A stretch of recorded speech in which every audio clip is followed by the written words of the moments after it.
నా పేరు హరిత. నేను గవర్నమెంట్ డిగ్రీ కాలేజ్ మెదక్లో కామర్స్ లెక్చరర్గా వర్క్ చేస్తున్నాను. బీకామ్ వాళ్ళకి బిజినెస్ లా అనేటువంటి సబ్జెక్ట్లో వస్తు విక్రయ చట్టం 1930 మరియు అమ్మకం కొరకు అగ్రిమెంటుకు మధ్య వ్యత్యాసాలను గురించి ఈరోజు మనం నేర్చుకుంటున్నాం. వస్తు విక్రయ చట్టం 1930 మరియు అమ్మకం కొరకు అగ్రిమెంటుకు మధ్య ఉన్నటువంటి వ్యత్యాసాలు. వస్తు విక్రయ చట్టం 1930 గురించి ముందుగా మనం చూద్దాం. వస్తువులు లేదా చరాస్తులను అమ్మకానికి చేసుకునే కాంట్రాక్ట్లనే వస్తు విక్రయ కాంట్రాక్టులు అంటాం. మామూలుగా ఏమంటున్నాం, వస్తువులు లేదా చరాస్తుల కొరకు చేసుకునేటువంటి కాంట్రాక్ట్లను వస్తు విక్రయ కాంట్రాక్టులుగా మనం చెప్పడం జరుగుతుంది. ఇటువంటి కాంట్రాక్టులకు సంబంధించిన న్యాయశాస్త్ర నిబంధనలు పూర్వం భారతీయ కాంట్రాక్టుల చట్టం 1872లోని 7వ అధ్యాయంలో ఉండేవి. ఇటువంటి కాంట్రాక్టులకి అంటే వస్తు విక్రయ కాంట్రాక్టులకి సంబంధించినటువంటి న్యాయశాస్త్ర నిబంధనలన్నీ కూడా ఇంతకు ముందు కనుక చూసినట్లయితే భారతీయ కాంట్రాక్టు చట్టం 1872 7వ అధ్యాయంలో ఈ వస్తు విక్రయ కాంట్రాక్టులకు సంబంధించినటువంటి నిబంధనలన్నీ కూడా ఉండేవి. అయితే వాటిని 1930వ సంవత్సరంలో ఆ చట్టం నుండి విడతీసి దానికి బదులుగా ప్రత్యేకమైనటువంటి వస్తు విక్రయ చట్టాన్ని ఏర్పాటు చేయడం జరిగింది. ఇవన్నీ కూడా ఇంతకుముందు భారతీయ కాంట్రాక్ట్ చట్టంలో 1872లోనే ఉండేవి. కానీ వాటన్నింటినీ అక్కడి నుండి వేరు చేసి 1930లో వస్తు విక్రయ కాంట్రాక్ట్ చట్టంని ఏర్పాటు చేయడం జరిగింది. మరి వస్తువులు లేదా చరాస్తులు అమ్మకానికి చేసుకునేటువంటి కాంట్రాక్ట్లనే వస్తు విక్రయ కాంట్రాక్టు అని చెప్పుకోవడం జరిగింది. అయితే ఇక్కడ దాని యొక్క నిర్వచనం, డెఫినేషన్ ఏంటి అనేటువంటిది చూద్దాం. వస్తు విక్రయ చట్టం 1930 ప్రకారం వస్తు విక్రయ కాంట్రాక్టు అంటే కొనుగోలుదారుడు చెల్లించుదారునికి ఒప్పుకున్నటువంటి ధరకు అమ్మకందారుడు కొన్ని వస్తువులను యాజమాన్య హక్కును వెంటనే బదిలీ చేసిన లేదా బదిలీ చేయడానికి ఒప్పుకున్నటువంటి కాంట్రాక్టు.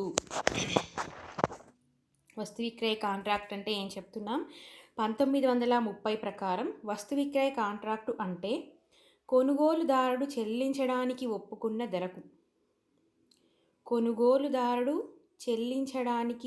ఒప్పుకున్నటువంటి ధరకు అమ్మకందారుడు కొన్ని వస్తువుల యొక్క యాజమాన్య హక్కును వెంటనే బదిలీ చేసిన లేదా బదిలీ చేయడానికి ఒప్పుకున్న అటువంటి కాంట్రాక్టుని వస్తు విక్రయ కాంట్రాక్టు అని చెప్పడం జరుగుతుంది.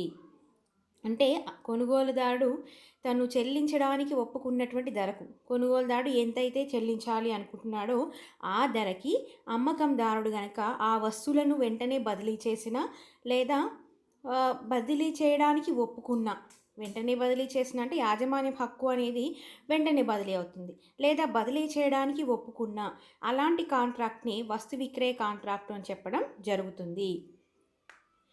అమ్మకపు కాంట్రాక్టు కొన్ని వస్తువుల ఒక సహ యజమానికి మరియు ఇంకొక సహ యజమానికి మధ్య కూడా ఏర్పడవచ్చును. అమ్మకపు కాంట్రాక్టు అనేది కొన్ని వస్తువుల ఒక యజమానికి మరియు ఇంకొక సహ యజమానికి కూడా ఇది ఏర్పడవచ్చును.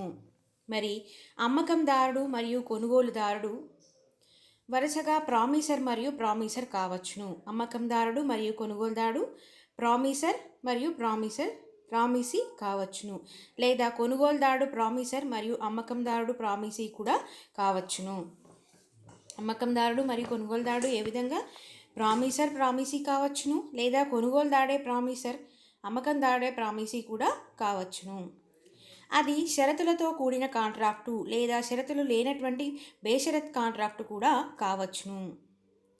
ఈ అమ్మకపు కాంట్రాక్టు అనేటువంటిది షరతులతో కూడిన కాంట్రాక్టు లేదా షరతులు లేనటువంటి బేషరత్ కాంట్రాక్టు అని కూడా కావచ్చు. న్యాయశాస్త్రం ప్రకారం కోర్టులో అమలు పరచబడాలి అంటే వస్తు విక్రయ కాంట్రాక్టుకి కొన్ని ప్రత్యేక లక్షణాలు అనేవి ఉండాలి. న్యాయశాస్త్రం ప్రకారం ఈ కాంట్రాక్ట్ని కోర్టులో అమలు పరచాలి అంటే మరి దానికి కొన్ని లక్షణాలు అనేవి ఉండాలి.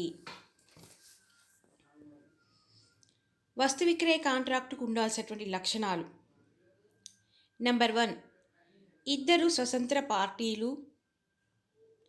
నెంబర్ 2, ముఖ్య విషయం వస్తువులే అయి ఉండాలి. నెంబర్ 3, యాజమాన్యపు హక్కు మళ్లింపు కావాలి. నెక్స్ట్ వన్, ప్రతిఫలం ధర రూపంలో ఉండాలి. బేషరతు లేదా షరతులతో కూడినది కావచ్చు. కాంట్రాక్టు అనేది షరతులతో కూడినది కావచ్చు లేదా షరతులు లేనటువంటిదై కూడా ఉండవచ్చును. సాధారణ కాంట్రాక్టుకు ఉండాల్సినటువంటి లక్షణాలన్నీ కూడా కలిగి ఉండాలి. ఇవన్నీ కూడా మన వస్తు విక్రయ కాంట్రాక్టుకి ఉండాల్సినటువంటి లక్షణాలు. ఇందులో మొదటిది, ఇద్దరు స్వతంత్ర పార్టీలు. మరి కాంట్రాక్ట్లో ఇద్దరు పార్టీలు ఉంటారు, ఒకరు ప్రామిసర్ మరొకరు ప్రామిసీ. ఈ ఇద్దరు కూడా ఎవరై ఉండాలి? స్వతంత్ర పార్టీలై ఉండాలి. కాంట్రాక్ట్లోని పార్టీలను అమ్మకందారుడు మరియు కొనుగోలుదారుడు అంటాము. కాంట్రాక్ట్లో ఉండేటువంటి పార్టీలను ఏమంటున్నాం? అమ్మకందారుడు, కొనుగోలుదారుడు అని చెప్పడం జరుగుతుంది. వారిలో ఒకరు ప్రామిసర్ మరొకరు ప్రామిసీ కావచ్చును. ఇంతకుముందే చెప్పుకున్నాం, అమ్మకందారుడు మరియు కొనుగోలుదారుడు వరుసగా ప్రామిసర్ మరియు ప్రామిసీ కావచ్చును, లేదా కొనుగోలుదారుడు ప్రామిసర్ కావచ్చును, అమ్మకందారుడు ప్రామిసీ కావచ్చును అని కూడా మనం చెప్పుకోవడం జరిగింది. సో ఇక్కడ ఈ కాంట్రాక్టులో, ఈ వస్తు విక్రయ కాంట్రాక్ట్లో ఉన్నటువంటి పార్టీలను అమ్మకందారుడు మరియు కొనుగోలుదారుడు అని చెప్పడం జరుగుతుంది. వారిలో ఒకరు ప్రామిసర్ మరొకరు ప్రామిసీ. కానీ వారిరువురు స్వతంత్ర లేదా వేరువేరు వ్యక్తులు కావలను. వారిరువురు స్వతంత్ర మరియు వేరువేరు వ్యక్తులు కావాలి. ఇక్కడ ఇద్దరు స్వతంత్ర పార్టీలు అన్నాం కాబట్టి వారిరువురు స్వతంత్ర లేదా వేరువేరు పార్టీలు కావాలి, వేరువేరు వ్యక్తులై ఉండాలి. చట్టం దృష్టిలో అమ్మకందారుడు మరియు కొనుగోలుదారుడు కాకూడదు, ఒకే వ్యక్తి కాకూడదు. చట్టం దృష్టిలో అమ్మకందారుడు మరియు కొనుగోలుదారుడు ఇద్దరూ కూడా ఒకే వ్యక్తి అయి ఉండకూడదు. కావున భాగస్వామికి మరియు భాగస్వామ్య సంస్థకు మధ్య ఏర్పడిన కాంట్రాక్టును వస్తు విక్రయ కాంట్రాక్టు కాజాలదు. ఏమంటున్నాడు?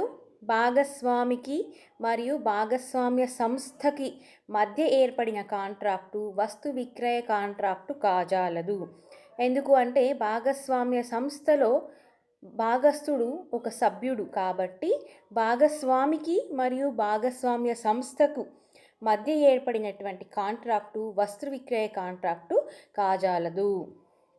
ఎందుకు అనంటే చట్టం దృష్టిలో కూడా వారిరువురు ఒకే వ్యక్తిగా పరిగణించబడతారు. చట్టం దృష్టిలో వ్యాపార సంస్థ మరియు భాగస్వామ్య సంస్థ మరియు భాగస్థుడు ఇద్దరూ కూడా ఒకే వ్యక్తిగా గుర్తింపబడతారు కాబట్టి వారిరువురి మధ్య ఏర్పడినటువంటి కాంట్రాక్టు వస్తు విక్రయ కాంట్రాక్టు కాజాలదు. కానీ ఒక వాటాదారుడు మరియు అతని కంపెనీకి మధ్య చేయబడిన కాంట్రాక్టు వస్తు విక్రయ కాంట్రాక్టు చెల్లుతుంది. ఒక వాటాదారునికి మరియు అతని కంపెనీకి మధ్య ఏర్పడినటువంటి వస్తు విక్రయ కాంట్రాక్టు చెల్లుతుంది.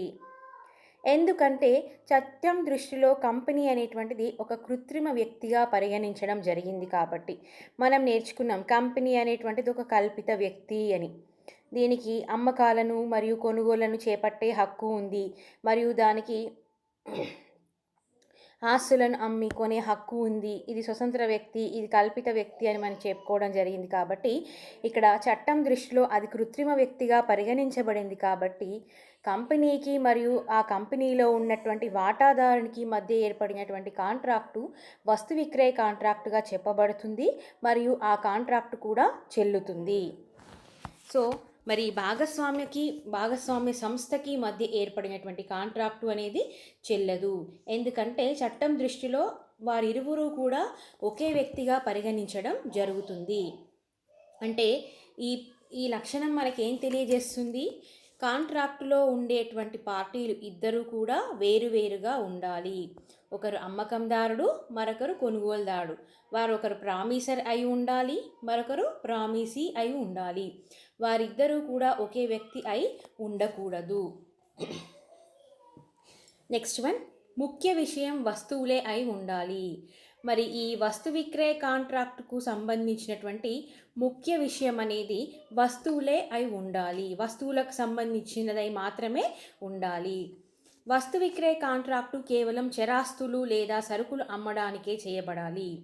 మనం ముందుగానే చెప్పుకున్నాం, చరాస్తులు మరియు వస్తువులను అమ్మడానికి చేసుకునేటువంటి కాంట్రాక్ట్నే వస్తు విక్రయ కాంట్రాక్టు అంటాము అని చెప్పుకున్నాం. సో ఇక్కడ మనం మళ్ళీ అదే చెప్తున్నాం, వస్తు విక్రయ కాంట్రాక్టు కేవలం చరాస్తులు మరియు లేదా సరుకులు అమ్మడానికి మాత్రమే చేయబడాలి. వస్తు విక్రయ చట్టం 1930 సెక్షన్ 2 సబ్సెక్షన్ 7 ప్రకారం వస్తువులు అంటే వస్తు విక్రయ చట్టం ప్రకారం వస్తు విక్రయ చట్టం 1930 సెక్షన్ 2 సబ్సెక్షన్ 7 ప్రకారం వస్తువులు అంటే ఏంటి అంటే కోర్టు ద్వారా వసూలు చేసుకోగల అప్పులు మరియు డబ్బు మినహాయించి కోర్టు ద్వారా వసూలు చేసుకోగల అప్పులు మరియు డబ్బు మినహాయించి అన్ని రకాల చరాస్తులు. కోర్టు ద్వారా వసూలు చేసుకోగల డబ్బు మరియు అప్పులు మినహాయించి మిగతా అన్ని చరాస్తులను ఏమంటున్నాం, వస్తువులు అని చెప్పడం జరుగుతుంది. వాటిలో స్టాకులు అంటే సరుకు, వాటాలు మరియు పెరుగుతున్నటువంటి పంటలు, గడ్డి మరియు భూమిని అంటిపెట్టుకొని ఉన్న లేదా భూమిలో భాగంగా ఉండి అమ్మకం కొరకు భూమి నుండి వేరు చేయబడిన ఒప్పుకున్నటువంటి వస్తువులు. వాటిలో ఏమేమి ఉన్నాయి? స్టాకులు, వాటాలు, పెరుగుతున్నటువంటి పంటలు, గడ్డి మరియు భూమిని అంటిపెట్టుకొని ఉన్న మరియు లేదా భూమిలో భాగంగా ఉండి అమ్మకం కొరకు భూమి నుండి వేరు చేయడానికి ఒప్పుకున్నటువంటి వస్తువులు. వీటన్నింటినీ కూడా చట్టం ప్రకారం ఏమంటున్నాం, చరాస్తులు అని చెప్పుకోవడం జరిగింది. ఈ కాంట్రాక్టు జంతువులు మరియు పురాతన ద్రవ్యం కూడా అమ్మవచ్చును. ఈ కాంట్రాక్టులో జంతువులు మరియు పురాతన ద్రవ్యంను కూడా అమ్మవచ్చును. ఆ వస్తువులు అమ్మకందారుని దగ్గర అమ్మకానికి సిద్ధంగా ఉండవచ్చును లేదా భవిష్యత్తులో అతని దగ్గరికి వచ్చే భావి వస్తువులు కూడా కావచ్చును. ఈ వస్తు విక్రయ కాంట్రాక్ట్లో ఏం చెప్తున్నాడు? వస్తువులు ఈ కాంట్రాక్టు ద్వారా జంతువులు మరియు పురాతన ద్రవ్యంని కూడా అమ్మవచ్చును. పురాతన ద్రవ్యం అంటే నాణాలు, నోట్లు అలాంటివి. మరి వాటిని కూడా అమ్మవచ్చు. మరి ఈ వస్తువులు అనేవి అమ్మకందారుని దగ్గర అమ్మడానికి సిద్ధంగా ఉండవచ్చును లేదా భవిష్యత్తులో అతని దగ్గరికి వచ్చే భావి వస్తువులై కూడా ఉండవచ్చును. లేదా అగంతుకమైన లేదా వాటిని అమ్మకందారుడు పొందగలరో లేడో అనే సందేహాలు గల వస్తువులు కూడా కావచ్చును. ఆగంతుకమైన మనం చెప్పుకున్నాం, ఆగంతుక అంటే జరగడం జరగకపోవడం అనేటువంటిది. సో అలాంటి ఆగంతుకమైన వాటిని లేదా అమ్మకందారుడు భవిష్యత్తులో పొందగలడో లేదో అనే సందేహాలు గల వస్తువులని కూడా ఉండవచ్చును. ఇవన్నీ కూడా కాంట్రాక్టుకు సంబంధించినటువంటి ముఖ్య విషయం వస్తువులే అయి ఉండాలి. కాంట్రాక్టుకు సంబంధించిన ముఖ్య విషయం దేనికి సంబంధించిందే ఉండాలి? వస్తువులకి సంబంధించిందే ఉండాలి. వస్తు విక్రయ చట్టం కేవలం వస్తువులు లేదా చరాస్తులు అమ్మడానికి సంబంధించిందే చేయబడాలి. వస్తు విక్రయ చట్టం 1930 సెక్షన్ 2 సబ్సెక్షన్ 7 ప్రకారం వస్తువులు అంటే కోర్టు ద్వారా వసూలు చేసుకోగల అప్పులు మరియు డబ్బులు మినహాయించి అన్ని రకాల చరాస్తులు. కోర్టు ద్వారా వసూలు చేసుకోగల డబ్బులు మరియు అప్పులు మినహాయించి అన్ని రకాల చరాస్తులు. వాటిలో ఏమున్నాయి? స్టాకులు, వాటాలు, పెరుగుతున్నటువంటి పంటలు, గడ్డి మరియు భూమిని అంటుకొని ఉన్న లేదా భూమిలో భాగంగా ఉండి అమ్మడానికి భూమి నుండి వేరు చేయడానికి ఒప్పుకున్నటువంటి వస్తువులు. మరి ఈ కాంట్రాక్టు ద్వారా, ఈ వస్తు విక్రయ కాంట్రాక్టు ద్వారా జంతువులను మరియు పురాతన ద్రవ్యాన్ని కూడా అమ్మవచ్చును. జంతువులను మరియు పురాతన ద్రవ్యాన్ని కూడా అమ్మడానికి వీలుంటుంది. అయితే ఆ వస్తువులు అమ్మకందారుని దగ్గర అమ్మకానికి సిద్ధంగా ఉండవచ్చును లేదా భవిష్యత్తులో అతనికి దగ్గరికి వచ్చేటువంటి భావి వస్తువులై కూడా ఉండవచ్చును. మరియు అగంతుకమైన లేదా వాటిని అమ్మకందారుడు పొందగలడో లేదా పొందలేడో అనే సందేహం కలిగినటువంటి వస్తువులు కూడా కావచ్చును. అమ్మకందారుడు భవిష్యత్తులో పొందగలడా లేదా పొందలేడో అనేటువంటి సందేహం కలిగినటువంటి వస్తువులు కూడా కావచ్చును. సో ఏది ఏమైనప్పటికీ కూడా ఈ వస్తు విక్రయ కాంట్రాక్టులో ముఖ్య విషయం దేనికి సంబంధించిందై ఉండాలి అంటే వస్తువులకు సంబంధించిందై మాత్రమే ఉండాలి. నెక్స్ట్ వన్, యాజమాన్య హక్కు మళ్లింపు కావాలి. మరి యాజమాన్య హక్కు అనేటువంటిది మళ్లింపు జరగాలి, మళ్లింపు కావాలి. అమ్మకందారుడు వస్తువుల యాజమాన్య హక్కులను లేదా స్వామ్యాన్ని కొనుగోలుదారులకు మళ్లింపు లేదా బదిలీ చేయడానికి సిద్ధంగా ఉండాలి. మరి ఈ వస్తు విక్రయ కాంట్రాక్ట్లో ఎవరెవరు ఉంటారు పార్టీలు? అమ్మకందారుడు మరియు కొనుగోలుదారుడు. ఎవరుంటున్నారు? అమ్మకందారుడు మరియు కొనుగోలుదారుడు. సో వీరిద్దరూ ఉంటారు కాబట్టి ఈ కాంట్రాక్టులో అమ్మకందారుడు యాజమాన్యపు హక్కులను లేదా స్వామ్యపు హక్కులను కొనుగోలుదారునికి మళ్లింపు లేదా బదిలీ చేయడానికి సిద్ధంగా ఉండాలి. అమ్మకం తర్వాత కొనుగోలుదారుడు ఆ వస్తువులకి యజమాని కావాలి. ఎప్పుడైతే అమ్మకందారు నుండి యాజమాన్య హక్కు లేదా స్వామ్యపు హక్కు అనేది కొనుగోలుదారునికి వెళుతుందో అప్పుడు ఆ క్షణాన కొనుగోలుదారుడు ఆ వస్తువులకి యజమాని అవుతాడు. కేవలం వస్తువుల సరఫరా లేక డెలివరీ సరిపోదు. వస్తువుల సరఫరా లేదా డెలివరీ అంటే సరిపోదు. ఎప్పుడైతే వస్తువుల యాజమాన్య హక్కు అమ్మకందారు నుండి కొనుగోలుదారునికి బదిలీ అవుతుందో లేదా మళ్లింపు చేయడం జరిగిందో ఆ వెంటనే ఆ వస్తువులకి యజమాని కొనుగోలుదారుడు అవుతాడు. నెక్స్ట్ వన్, ప్రతిఫలం ధర రూపంలో ఉండాలి. ప్రతిఫలం ఏ రూపంలో ఉండాలి? ధర రూపంలో ఉండాలి. కొనుగోలుదారుడు వస్తువులకు ధరను నగదు రూపంలో చెల్లించాలి. కొనుగోలుదారుడు వస్తువులకి ధరను ఏ విధంగా చెల్లించాలి? నగదు రూపంలో చెల్లించాలి. దానిని వస్తు విక్రయ కాంట్రాక్టు యొక్క ప్రతిఫలం అంటారు. కొనుగోలుదారుడు చెల్లించేటువంటి వస్తువులకి ధరను నగదు రూపంలో చెల్లిస్తాడు. ఈ విధంగా చెల్లించినటువంటి నగదు రూపంలో చెల్లించిన దాన్ని వస్తు విక్రయ కాంట్రాక్టు యొక్క ప్రతిఫలంగా చెప్పడం జరుగుతుంది. కొన్ని వస్తువులకు బదులుగా మరికొన్ని వస్తువులు ఇవ్వటానికి చేసుకున్నటువంటి కాంట్రాక్టులను వస్తు మార్పిడి వ్యవహారాలు అంటారు. కొన్ని వస్తువులకి బదులుగా మరికొన్ని వస్తువులను ఇవ్వడానికి చేసుకున్నటువంటి ఒప్పందాలు. నేను ఒక వస్తువు ఇస్తే నువ్వు నాకు ఒక వస్తువు ఇవ్వడం అన్నమాట. ఏ అనే వ్యక్తి బికి సైకిల్ని ఇస్తే బి అనే వ్యక్తి ఏకి మరొక వస్తువుని ఏదైనా ఇవ్వడం అన్నమాట. ఏనేమో బికి సైకిల్ ఇస్తున్నాడు, బీనేమో ఏకి రిక్షా ఇస్తున్నాడు. అలా ఎగ్జాంపుల్ ఏదైనా కావచ్చు. ఒక వస్తువుకి బదులుగా మరొక వస్తువు ఇవ్వడానికి చేసుకున్నటువంటి కాంట్రాక్టులను వస్తు మార్పిడి వ్యవహారాలు అంటారు. అవి వస్తు విక్రయ కాంట్రాక్టులు కావు. అవి ఏమంటున్నాం? వస్తు మార్పిడి వ్యవహారాలు కానీ వస్తు విక్రయ కాంట్రాక్టులు కావు. కొన్ని వస్తువుల ధర కొంత భాగం నగదు రూపంలో చెల్లించాలి, మిగతా భాగం వస్తువుల రూపంలో లేదా సేవల రూపంలో చెల్లించబడవచ్చును. కానీ కొంతనైనా అందులో నగదు అనేటువంటిది ఉండాలి.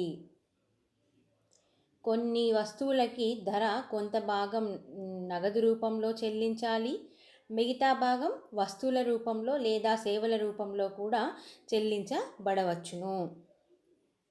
కానీ మనకేముంది? ప్రతిఫలం ధర రూపంలో ఉండాలి అన్నాం. కొనుగోలుదారుడు వస్తువులకి ధరను నగదు రూపంలో చెల్లించాలి. ఈ విధంగా చెల్లించినటువంటి దాన్ని వస్తు విక్రయ కాంట్రాక్టు యొక్క ప్రతిఫలంగా మనం చెప్పుకోవడం జరిగింది. అయితే ఈ నగదు రూపంలో చెల్లించడానికి కొన్ని రకాలైనటువంటి వస్తువుల యొక్క ధరను కొంత భాగం నగదు రూపంలో మరి మిగిలిన భాగాన్ని వస్తువుల రూపంలో లేదా సేవల రూపంలో కూడా చెల్లించబడవచ్చును అని చెప్పుకోవడం జరుగుతుంది. కానీ ఏది ఏమైనప్పటికీ కూడా నగదు రూపంలోనైతే కొంత భాగం వసూలు చేసుకోవాలి. ఇది వస్తు విక్రయ కాంట్రాక్టుకు ఉన్నటువంటి మరొక లక్షణం. ప్రతిఫలం అనేటువంటిది ధర రూపంలో ఉండాలి. ప్రతిఫలం ఏ రూపంలో ఉండాలి? ధర రూపంలో ఉండాలి. అంటే కొనుగోలుదారుడు అమ్మకందారునికి చెల్లించేటువంటి వస్తువు యొక్క ధర.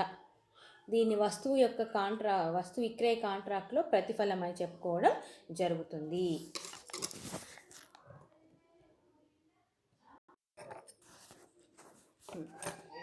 నెక్స్ట్ లక్షణం ఏంటంటే బేషరతు లేదా షరతులతో కూడినది కావచ్చు. కాంట్రాక్టు అనేటువంటిది షరతులతో కూడినది లేదా బేషరతులతో కూడినది కావచ్చు. అంటే షరతులు లేనటువంటిది కూడా కావచ్చు. ఈ వస్తు విక్రయ కాంట్రాక్టు అనేది షరతులు కలది కూడా కావచ్చును.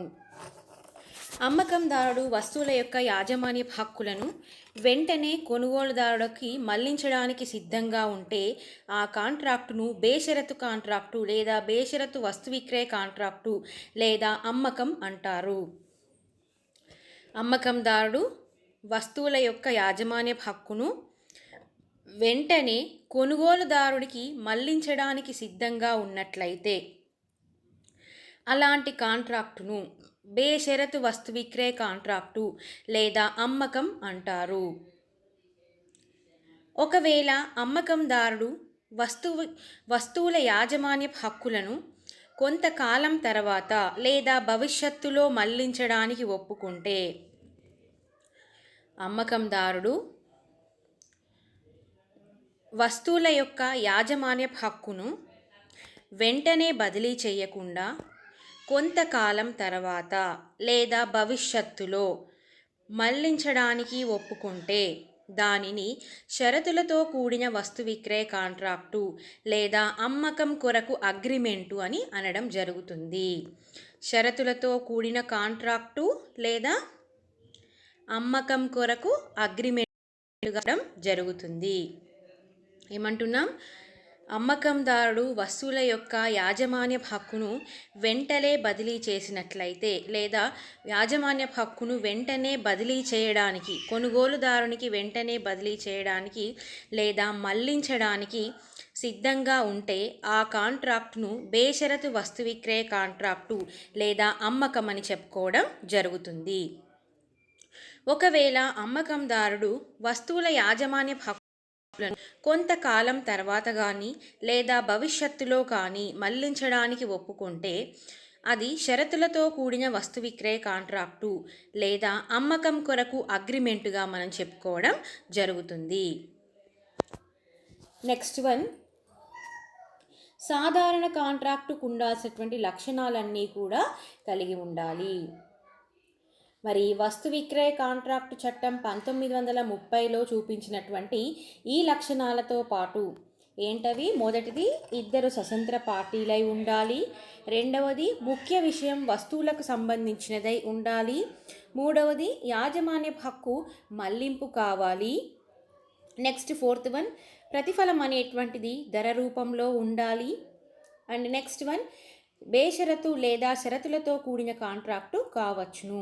మరి ఈ 5 లక్షణాలతో పాటు సాధారణంగా కాంట్రాక్టుకు ఉండాల్సినటువంటి మిగతా లక్షణాలు కూడా ఉండాలి. పార్టీల అర్హత గల పార్టీలు, స్వేచ్ఛాయుత సమ్మతి, ప్రతిఫలం, న్యాయాత్మకమైన ఉద్దేశం, ఈ అన్ని లక్షణాలు కూడా ఈ వస్తు విక్రయ కాంట్రాక్టుకు ఉండాల్సినటువంటి లక్షణాలతో పాటు సాధారణ కాంట్రాక్టుకు ఉండాల్సినటువంటి లక్షణాలన్నీ గనక ఉన్నట్లయితే అది కాంట్రాక్టు అనబడుతుంది మరియు దానిని కోర్టులో అమలుపరచడానికి వీలవుతుంది. ఇవన్నీ కూడా ఏంటి? మనకి వస్తు విక్రయ కాంట్రాక్టులో ఉన్నటువంటి లక్షణాలు. వస్తు విక్రయ కాంట్రాక్ట్లో ఉన్నటువంటి లక్షణాలు. మరి నెక్స్ట్ ఏంటి? అమ్మకం మరియు అమ్మకం కొరకు అగ్రిమెంటు మధ్య వ్యత్యాసాలు. అమ్మకం మరియు అమ్మకం కొరకు అగ్రిమెంటు మధ్య వ్యత్యాసాలు ఇందాక మనం చెప్పుకున్నాం. ఒక అమ్మకందారుడు వస్తువుల యొక్క యాజమాన్య హక్కును వెంటనే బదిలీ చేసినట్లయితే దాన్ని బేషరత్ కాంట్రాక్టు అని చెప్పడం జరుగుతుంది.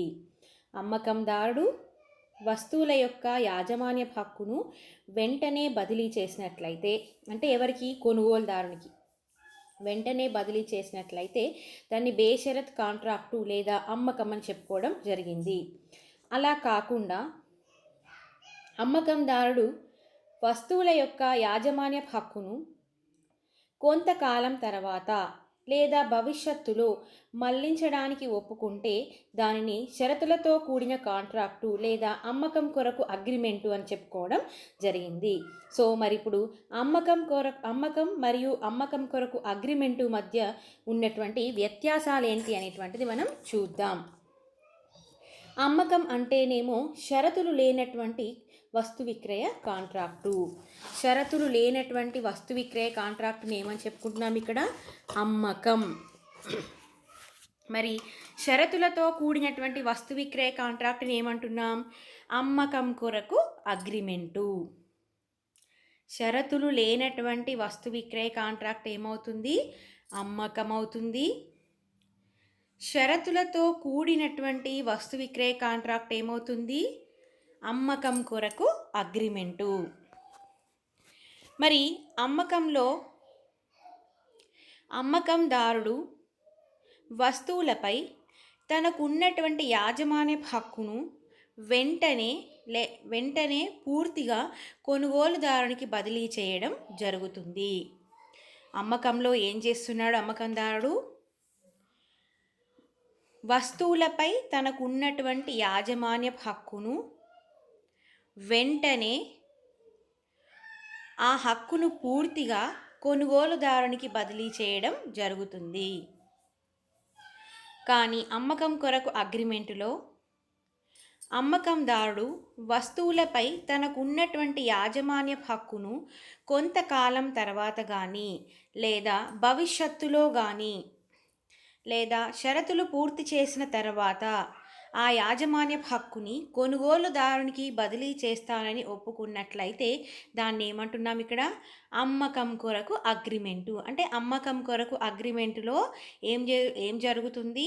వస్తువులపై అమ్మకందారునికి ఉన్నటువంటి యాజమాన్య హక్కు అనేది వెంటనే బదిలీ కాకుండా కొంతకాలం తర్వాత లేదా భవిష్యత్తులో లేదా కొనుగోలుదారుడు షరతులను పూర్తి చేసిన తర్వాత యాజమాన్య హక్కు అనేది మళ్లించడానికి ఒప్పుకోవడం జరుగుతుంది. నెక్స్ట్ వన్, అమ్మకంలో వస్తువుల యొక్క అమ్మకం అనేటువంటిది పూర్తయినటువంటి వెంటనే వస్తువులకి కొనుగోలుదారుడు యజమాని అవుతాడు. అమ్మకంలో ఏం జరుగుతుంది? అమ్మకం పూర్తయినటువంటి వెంటనే కొనుగోలుదారుడు వస్తువులకి యజమాని అవుతాడు. మరి అమ్మకం కొరకు చేసుకున్నటువంటి అగ్రిమెంటులో అమ్మకం కొరకు అగ్రిమెంటు చేసుకున్న తర్వాత కూడా అమ్మకందారుడే వస్తువులకి యజమానిగా ఉంటాడు. అమ్మకం కొరకు అగ్రిమెంటు చేసుకున్న తర్వాత కూడా వస్తువులకి యజమాని ఎవరుంటున్నారు? అమ్మకందారుడే యజమానిగా ఉంటున్నాడు. మరి అమ్మకంలో దీన్ని ఏమంటున్నాం? నిర్వహించబడిన కాంట్రాక్టు. అమ్మకంని ఏమంటున్నాం? నిర్వహించబడిన కాంట్రాక్టు. అంటే అక్కడ వస్తువుల యాజమాన్య హక్కు వెంటనే అమ్మకందారు నుండి కొనుగోలుదారునికి బదిలీ అయిపోయింది, అంటే నిర్వహించడం జరిగింది. కాబట్టి ఇక్కడ ఏమంటున్నాం? నిర్వహించబడిన కాంట్రాక్టు అని చెప్పుకోవడం జరుగుతుంది. మరి అమ్మకం కొరకు అగ్రిమెంటులో ఏమంటున్నాం? నిర్వహించవలసిన కాదు. ఇక్కడ యాజమాన్య హక్కు అనేది వెంటనే బదిలీ కాలేదు, ఇంకా ఎవరుంది? అమ్మకం కొరకు అగ్రిమెంటు ఏర్పాటు చేసుకున్న తర్వాత కూడా వస్తువులపై యాజమాన్య హక్కు అనేది అమ్మకందారుని వద్దనే ఉన్నది. కాబట్టి ఇది నిర్వహించవలసిన కాంట్రాక్టుగా చెప్పుకోవడం జరుగుతుంది. అమ్మకంలో అమ్మకందారుడు వెంటనే వస్తువుల యొక్క యాజమాన్య హక్కును కొనుగోలుదారునికి బదిలీ చేస్తున్నాడు. కాబట్టి అక్కడ కొనుగోలుదారుడు వస్తువుల మీద అధికారాన్ని ఇస్తుంది, కొనుగోలుదారునికి వస్తువుల మీద అధికారాన్ని ఇస్తుంది. అమ్మకం అయింది అంటే యజమాని ఎవరవుతున్నారు? కొనుగోలుదారుడు అవుతున్నాడు. వస్తువులకు ఎవరవుతున్నారు? యజమాని కొనుగోలుదారుడు అవుతున్నాడు. కాబట్టి ఆ వస్తువులపై అధికారం కొనుగోలుదారునికే ఉంటుంది. అమ్మకం కొరకు చేసుకున్న అగ్రిమెంటులో వస్తువులపై యాజమాన్యపు హక్కు అమ్మకందారుని వద్దనే ఉంటుంది. అది బదిలీ కాదు. కొంతకాలం తర్వాత లేదా భవిష్యత్తులో బదిలీ అవుతుంది. అంతవరకు కొనుగోలుదారునకు అమ్మకందారునిపై హక్కు మాత్రమే ఇస్తుంది. వస్తువులపై ఇవ్వకుండా ఇక్కడ హక్కు దేనిపై ఇస్తుంది? అమ్మకందారుని మీద హక్కును కల్పించడం జరుగుతుంది. నెక్స్ట్ వన్, కొనుగోలుదారుడు ఈ కాంట్రాక్ట్ను భంగపరిస్తే, అమ్మకంలో అనేటువంటి కాంట్రాక్ట్ను కొనుగోలుదారుడు గనక భంగపరిస్తే అమ్మకందారుడు అతని నుండి వస్తువులను ఇవ్వమని కోరవచ్చును. కొనుగోలుదారుడు అమ్మకం అనేటువంటి కాంట్రాక్ట్ను భంగపరిచినట్లయితే అమ్మకందారుడు అతని నుండి అంటే కొనుగోలుదారుడి నుండి వస్తువులను ఇవ్వమని కోరవచ్చును. అమ్మకంలో కొనుగోలుదారుడు ఆ అమ్మకానికి సంబంధించినటువంటి కాంట్రాక్ట్ను భంగపరిచినట్లయితే అమ్మకందారుడు కొనుగోలుదారుని నుండి వస్తువులను ఇవ్వమని కోరవచ్చును. మరి అమ్మకం కొరకు చేసుకున్నటువంటి అగ్రిమెంటులో కొనుగోలుదారుడు ఈ అగ్రిమెంటును భంగపరిచినట్లయితే అమ్మకందారుడు అతని నుండి నష్టపరిహారం కోరవచ్చును గాని వస్తువుల్ని కోరలేడు. కొనుగోలుదారుడు అగ్రిమెంటును గనక భంగపరిచినట్లయితే, అమ్మకం కొరకు చేసుకున్నటువంటి అగ్రిమెంటును గనక భంగపరిచినట్లయితే అమ్మకందారుడు అతని నుండి నష్టపరిహారాన్ని కోరవచ్చును కానీ వస్తువుల్ని కోరలేడు. ఎందుకు అంటే వస్తువుల యొక్క యాజమాన్య హక్కు ఎవరి చేతుల్లో ఉంది? అమ్మకందారుని చేతుల్లోనే ఉంది. అతనిపై హక్కు మాత్రమే కొనుగోలుదారునికి ఉంది. అంటే అమ్మకందారునిపై హక్కు మాత్రమే కలిగి ఉన్నాడు కానీ కొనుగోలుదారుడు వస్తువులపై యాజమాన్య హక్కును కలిగి లేడు కాబట్టి వస్తువులను కోరలేడు. ఇక్కడ కేవలం నష్టపరిహారాన్ని మాత్రమే కోరగలుగుతాడు లేదా పొందగలుగుతాడు.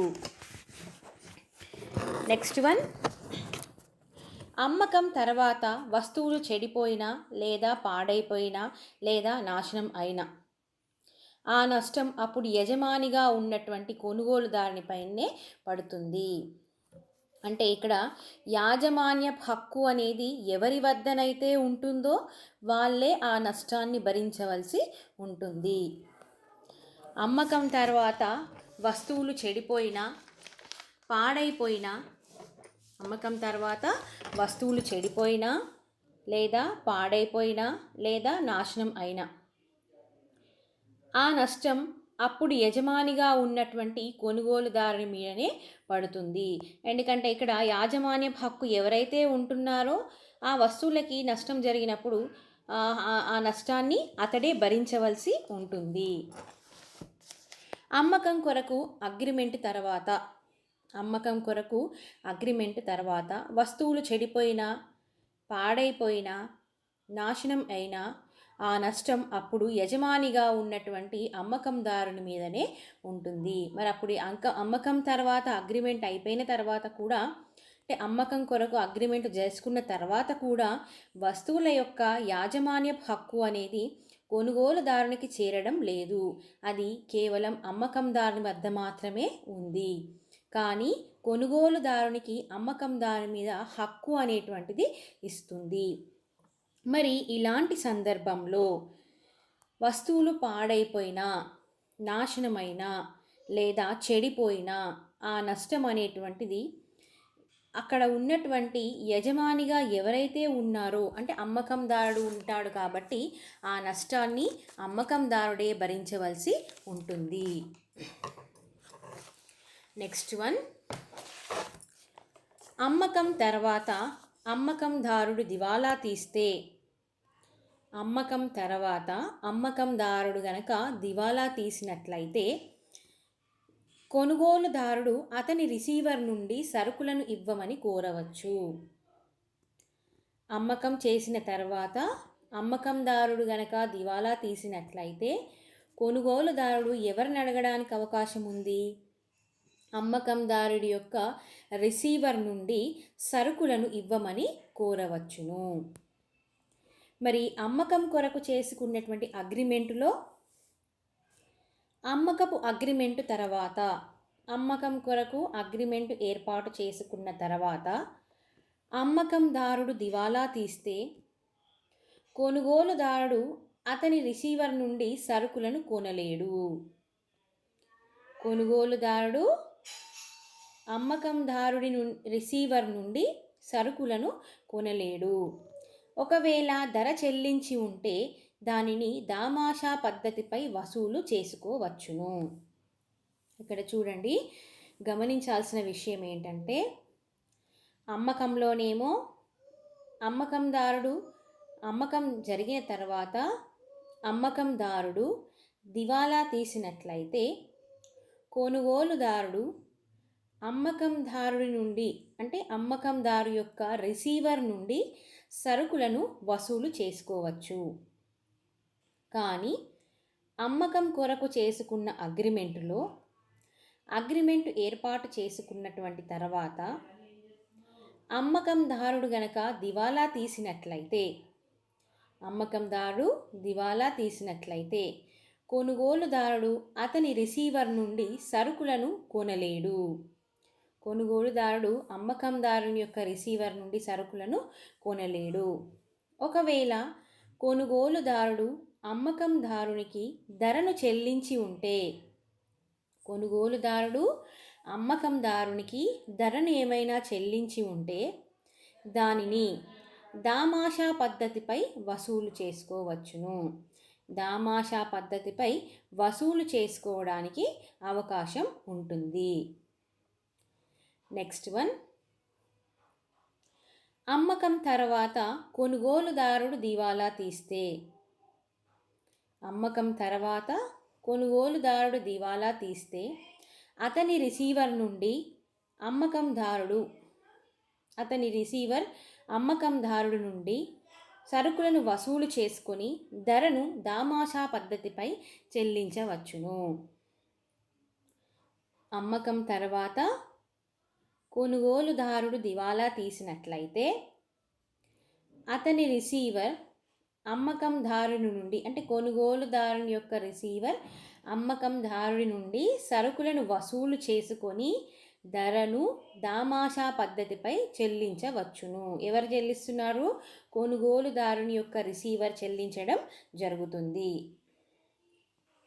మరి అమ్మకం కొరకు చేసుకున్నటువంటి అగ్రిమెంటులో అమ్మకం కొరకు అగ్రిమెంటు చేసుకున్న తర్వాత అమ్మకం కొరకు అగ్రిమెంటు ఏర్పాటు చేసుకున్న తర్వాత కొనుగోలుదారుడు దివాలా తీసినట్లయితే అమ్మకం కొరకు అగ్రిమెంటు ఏర్పాటు చేసుకున్న తర్వాత కొనుగోలుదారుడు దివాలా తీసినట్లయితే అతని రిసీవర్ అమ్మకందారు నుండి ధరను చెల్లించకుండా సరుకులను కోరలేడు. అమ్మకందారు నుండి ధరను చెల్లించకుండా సరుకులను కోరలేడు. అంటే అమ్మకం కొరకు అగ్రిమెంటు ఏర్పాటు చేసుకున్న తర్వాత కొనుగోలుదారుడు గనక దివాలా తీసినట్లయితే కొనుగోలుదారుని తరపున ఉన్నటువంటి రిసీవర్ అమ్మకందారుడి నుండి ధరను చెల్లించకుండా వస్తువులను కోరలేడు. అంటే ధరను చెల్లిస్తేనే వస్తువులను ఇవ్వమని అడగడానికి అవకాశం ఉంది. ధరను చెల్లించకపోతే వస్తువులను ఇవ్వమని అడగడానికి అవకాశం లేదు. మరి ఎవరు అడగచ్చు అంటే ఇక్కడ కొనుగోలుదారుడు దివాలా తీశాడు గనక కొనుగోలుదారి తరపున ఉన్నటువంటి రిసీవర్ ఈ పనిని చేయవచ్చును. నెక్స్ట్, మరి అమ్మకంలో గనక చూసినట్లయితే అమ్మకానికి సరుకులు అమ్మకందారుని దగ్గర సిద్ధంగా ఉండాలి. అమ్మకంలో ఏ విధంగా ఉండాలి? అమ్మకందారుని దగ్గర సరుకులు అమ్మడానికి సిద్ధంగా ఉండాలి. సిద్ధంగా ఉన్నట్లయితేనే అతడు వస్తువులను అమ్మిన వెంటనే వస్తువుల యాజమాన్య హక్కు అనేది అమ్మకందారు నుండి కొనుగోలుదారునికి వెళ్ళిపోతుంది. దాన్నే మనం ఇక్కడ ఏమంటున్నాం? అమ్మకం అంటున్నాం. మరి అమ్మకం కొరకు చేసుకున్నటువంటి అగ్రిమెంటులో అమ్మకం కొరకు సిద్ధంగా ఉన్న లేదా లేదా ఆగంతుక వస్తువులకు సంబంధించి కూడా చేసుకోవచ్చును. అంటే ఇక్కడ అమ్మడానికి సరుకులు అమ్మకందారుని దగ్గర సిద్ధంగా లేకపోవచ్చు. భవిష్యత్తులో అతని దగ్గరికి వచ్చేటువంటి భావి వస్తువులు లేదా ఆగంతుక వస్తువులకు సంబంధించి కూడా ఈ అగ్రిమెంటును చేసుకోవచ్చును. సో ఇవన్నీ కూడా ఏంటి మనకి అమ్మకం మరియు అమ్మకం కొరకు చేసుకున్నటువంటి అగ్రిమెంట్ మధ్య ఉన్నటువంటి వ్యత్యాసాలు. మరి మనం నేర్చుకున్నటువంటి ఈ టాపిక్ ఏంటి? వస్తు విక్రయ చట్టం, దాని యొక్క లక్షణాలు మరియు అమ్మకం కొరకు చేసుకున్న అగ్రిమెంటుకు మధ్య ఉన్నటువంటి వ్యత్యాసాలు. మరి ఇక్కడ వస్తు విక్రయ కాంట్రాక్టు అంటే ఏంటో చూద్దాం మరొకసారి. వస్తువులు లేదా చరాస్తులకు సంబంధించి వేసుకునేటువంటి వస్తువులు లేదా చరాస్తుల అమ్మకానికి చేసుకునేటువంటి కాంట్రాక్ట్లను ఏమంటున్నాం? వస్తు విక్రయ కాంట్రాక్టులు అని అనడం జరుగుతుంది. మరి ఇటువంటి కాంట్రాక్టులకు సంబంధించినటువంటి న్యాయశాస్త్ర నిబంధనలు, మరి ఇలాంటి వస్తువులకు మరియు చరాస్తులకు అమ్మడానికి ఏర్పాటు చేసుకున్నటువంటి కాంట్రాక్ట్ని వస్తు విక్రయ కాంట్రాక్టు అంటున్నాం. ఈ వస్తు విక్రయ కాంట్రాక్టుకు సంబంధించినటువంటి నిబంధనలు అన్నీ కూడా ఇంతకు ముందు భారతీయ కాంట్రాక్టు చట్టం 1872 7వ అధ్యాయంలో వాటిని రూపొందించడం జరిగింది. అయితే 1930 సంవత్సరంలో ఈ భారతీయ కాంట్రాక్టు చట్టం నుండి ఈ వస్తు విక్రయ కాంట్రాక్టు చట్టంని సపరేట్గా చూపించడం జరిగింది. అందుకే దీన్ని వస్తు విక్రయ చట్టం 1930గా చెప్పుకోవడం జరుగుతుంది. మరి ఈ చట్టం ప్రకారం వస్తు విక్రయ చట్టం ప్రకారం వస్తు విక్రయ కాంట్రాక్టు అంటే కొనుగోలుదారుడు చెల్లించడానికి ఒప్పుకున్నటువంటి ధరకు, కొనుగోలుదారుడు చెల్లించడానికి ఒప్పుకున్న ధరకు అమ్మకందారుడు కొన్ని వస్తువుల యొక్క యాజమాన్య హక్కును వెంటనే బదిలీ చేసిన లేక బదిలీ చేయడానికి ఒప్పుకున్నటువంటి కాంట్రాక్టు. కొనుగోలుదారుడు చెల్లించడానికి ఒప్పుకున్న ధరకు అమ్మకందారుడు కొన్ని వస్తువుల యాజమాన్య హక్కును వెంటనే బదిలీ చేసిన లేదా బదిలీ చేయడానికి ఒప్పుకున్నటువంటి కాంట్రాక్టును వస్తు విక్రయ కాంట్రాక్టు అంటాం. అమ్మకం కాంట్రాక్టు కొన్ని వస్తువుల ఒక సహ యజమానికి మరియు ఇంకొక సహ యజమానికి మధ్య కూడా ఏర్పడవచ్చును. అమ్మకం కాంట్రాక్ట్ అనేటువంటిది కొన్ని వస్తువులు కలిగి ఉన్నటువంటి ఒక సహ యజమానికి మరియు ఇంకొక సహ యజమానికి కూడా ఈ అమ్మకం కాంట్రాక్టు అనేటువంటిది ఏర్పడవచ్చును. మరి ఈ వస్తు విక్రయ కాంట్రాక్ట్కి ఉన్నటువంటి లక్షణాలు ఏంటి అనేది మరొకసారి చూద్దాం.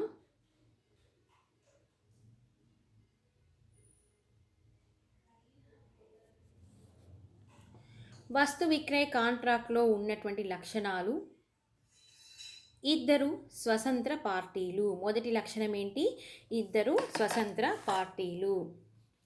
మరి వస్తు విక్రయ కాంట్రాక్టులో కొనుగోలుదారుడు మరియు అమ్మకందారుడు ఇద్దరు పార్టీలు ఉంటారు. ఇందులో ఒకరు ప్రామిసర్, మరొకరు ప్రామిసీ అయి ఉండవచ్చును. అమ్మకందారుడు ప్రామిసర్, కొనుగోలుదారుడు ప్రామిసీ అయి ఉండవచ్చును.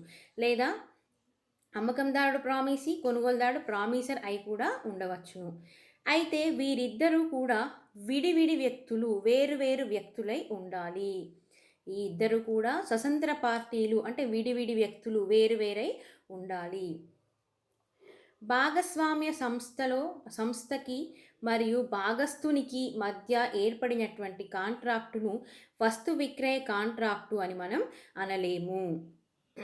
భాగస్వామ్య సంస్థకి భాగస్తునికి ఏర్పడినటువంటి కాంట్రాక్ట్ని మనం వస్తు విక్రయ కాంట్రాక్టు అని అనలేము. ఎందుకు అంటే వారిద్దరూ ఒకే వ్యక్తిగా, చట్టం దృష్టిలో వారిద్దరూ ఒకటిగా పరిగణించడం జరిగింది కాబట్టి అది అమ్మకం కాంట్రాక్టు కాదు. మరి అదేవిధంగా కానీ కంపెనీలో వాటాదారునికి మధ్య ఏర్పడినటువంటి కాంట్రాక్టును వస్తు విక్రయ కాంట్రాక్టు అనడం జరుగుతుంది.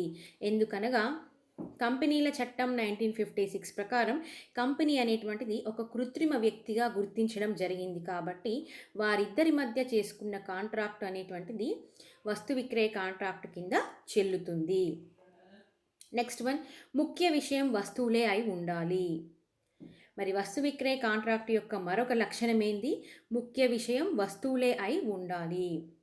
ఇది వస్తువులకు మరియు చరాస్తులకు సంబంధించినటువంటిది కాబట్టి ఈ కాంట్రాక్ట్ యొక్క ముఖ్య విషయం వస్తువులకు సంబంధించిందై ఉండాలి. వస్తువులు అంటే కోర్టు ద్వారా వసూలు చేసుకోగల అప్పులు, డబ్బు మినహాయించి ఇతర అన్ని చరాస్తులని వస్తువులు అంటున్నాం. అవేంటి? సరుకు అంటే స్టాకులు, వాటాలు మరియు పెరుగుతున్నటువంటి పంటలు, భూమిని అంటిపెట్టుకొని ఉన్న లేదా అమ్మడం కొరకు భూమిని వేరు చేయడానికి ఒప్పుకున్నటువంటి వస్తువులు, వీటన్నింటినీ కూడా వస్తువులుగా లేదా చరాస్తులుగా పరిగణించడం జరుగుతుంది. ఇవి అమ్మకందారుని దగ్గర అమ్మకానికి సిద్ధంగా ఉండాలి లేదా అమ్మకందారుని దగ్గర భావి వస్తువులు, భవిష్యత్తులో అతని దగ్గరికి వచ్చే భావి వస్తువులు లేదా ఆగంతుక వస్తువులై కూడా ఉండవచ్చును. నెక్స్ట్ వన్, యాజమాన్య హక్కు మళ్లింపు కావాలి. ఈ వస్తు విక్రయ కాంట్రాక్టులో అమ్మకందారుడు వస్తువులను అమ్మిన వెంటనే యాజమాన్య హక్కు అనేది అమ్మకందారుడి నుండి కొనుగోలుదారునికి మళ్లింపు కావాలి. నెక్స్ట్ వన్, ప్రతిఫలం ధర రూపంలో ఉండాలి. కొనుగోలుదారుడు వస్తువులకు చెల్లించేటువంటి ధర నగదు రూపంలో ఉండాలి. కొనుగోలుదారుడు వస్తువులకు చెల్లించేటువంటి ధర అనేటువంటిది నగదు రూపంలో ఉండాలి. వస్తు విక్రయ కాంట్రాక్ట్ యొక్క ప్రతిఫలం అని దీనిని చెప్పుకోవడం జరుగుతుంది. ఈ ధరను ఏమంటున్నాం? వస్తు విక్రయ కాంట్రాక్ట్ యొక్క ధర అని చెప్పడం జరుగుతుంది. కొన్ని వస్తువులకు బదులుగా మరికొన్ని వస్తువులు ఇచ్చినట్లయితే అలాంటి కాంట్రాక్టును వస్తు మార్పిడి వ్యవహారాలు అని చెప్పుకోవడం జరుగుతుంది. అవి వస్తు విక్రయ కాంట్రాక్టులు కావు, వస్తు మార్పిడి వ్యవహారాలు అనిగా మనం చెప్పుకోవడం జరుగుతుంది. మరి కొన్ని వస్తువుల యొక్క ధర కొంత భాగం నగదు రూపంలో చెల్లించి మిగతా భాగం వస్తువుల రూపంలో లేదా సేవల రూపంలో కూడా చెల్లించవచ్చును. వస్తు విక్రయ కాంట్రాక్ట్లో వస్తువు యొక్క ధరని కొంత భాగం నగదు రూపంలోను మరియు మిగతా భాగాన్ని వస్తువులు లేదా సేవల రూపంలో కూడా చెల్లించవచ్చును. నెక్స్ట్ వన్, బేషరతు లేదా షరతులతో కూడినది కావచ్చును. ఈ వస్తు విక్రయ కాంట్రాక్టు అనేటువంటిది షరతులతో కూడినటువంటిది కావచ్చు లేదా షరతులు లేనటువంటి బేషరతు కాంట్రాక్టు కూడా కావచ్చును. అమ్మకందారుడు వస్తువుల యొక్క యాజమాన్య హక్కును వెంటనే బదిలీ చేసినట్లయితే, అమ్మకందారుడు వస్తువుల యొక్క యాజమాన్య హక్కును కొనుగోలుదారునికి వెంటనే బదిలీ చేసినట్లయితే దానిని బేషరత్ కాంట్రాక్టు అని చెప్పడం జరుగుతుంది. అమ్మకందారుడు వస్తువుల యొక్క యాజమాన్య హక్కును వెంటనే కాకుండా కొంతకాలం తర్వాత లేదా భవిష్యత్తులో మళ్లించడానికి ఒప్పుకున్నట్లయితే దాన్ని షరతులతో కూడిన కాంట్రాక్టు లేదా అమ్మకం కొరకు అగ్రిమెంటు అని కూడా మనం చెప్పుకోవడం జరుగుతుంది. ఇంకా లాస్ట్ వన్, సాధారణ కాంట్రాక్టు లక్షణాలను కలిగి ఉండాలి. మరి ఈ వస్తు విక్రయ కాంట్రాక్టులో ఈ 4 లక్షణాలతో పాటు అంటే ఇద్దరు కూడా అంటే పార్టీలు కాంట్రాక్ట్లో ఉన్నటువంటి కొనుగోలుదారుడు మరియు అమ్మకందారుడు ఇరువురు కూడా స్వతంత్ర వ్యక్తులై ఉండాలి. యాజమాన్య హక్కు మళ్లింపు కావాలి. కాంట్రాక్ట్ యొక్క ముఖ్య విషయం వస్తువులకు సంబంధించినదై ఉండాలి మరియు ప్రతిఫలం అనేటువంటిది ధర రూపంలో ఉండాలి. బేషరతు లేదా షరతులతో కూడినది కావచ్చు. వస్తు విక్రయ కాంట్రాక్ట్ అనేటువంటిది షరతులతో కూడినది లేదా బేషరతులతో కూడినది కావచ్చును. ఇవి కాకుండా ఈ 5 లక్షణాలు కాకుండా సాధారణ కాంట్రాక్టుకు ఉండాల్సినటువంటి అన్ని లక్షణాలు కూడా ఉండాలి. మరి కాంట్రాక్టును న్యాయస్థానంలో అమలు పరచబడాలి అంటే కాంట్రాక్ట్లో ఉన్నటువంటి సాధారణ లక్షణాలు ప్రతిపాదన, స్వీకృతి, స్వేచ్ఛాయుత సమ్మతి, ప్రతిఫలం, న్యాయాత్మకమైనటువంటి ఉద్దేశం, ఈ అన్ని లక్షణాలు కలిగి ఉన్నట్లయితేనే ఆ కాంట్రాక్టును మనం కోర్టులో అమలుపరచడానికి వీలవుతుంది. సో ఈ వస్తు విక్రయ కాంట్రాక్ట్కి ఈ 5 లక్షణాలతో పాటు మిగతా సాధారణ కాంట్రాక్ట్కి ఉండాల్సినటువంటి లక్షణాలు అన్నీ కూడా కలిగి ఉండాలి. నెక్స్ట్ వన్, అమ్మకం మరియు అమ్మకం కొరకు వ్యత్యాసాలను కూడా మనం చెప్పుకోవడం జరిగింది. సో ఈరోజు మనం చెప్పుకున్న టాపిక్ ఏంటి? వస్తు విక్రయ కాంట్రాక్టు చట్టం 1930 ప్రకారం వస్తు విక్రయ కాంట్రాక్టు అంటే ఏమిటి, దాని యొక్క లక్షణాలు, మరియు అమ్మకం అంటే ఏంటి, అమ్మకం కొరకు అగ్రిమెంట్కు మధ్య ఉన్నటువంటి వ్యత్యాసాలను గురించి ఈరోజు మనం నేర్చుకోవడం జరిగింది. మరొక కొత్త టాపిక్తో మళ్ళీ నెక్స్ట్ వీడియోలో కలుద్దాం. Thank you.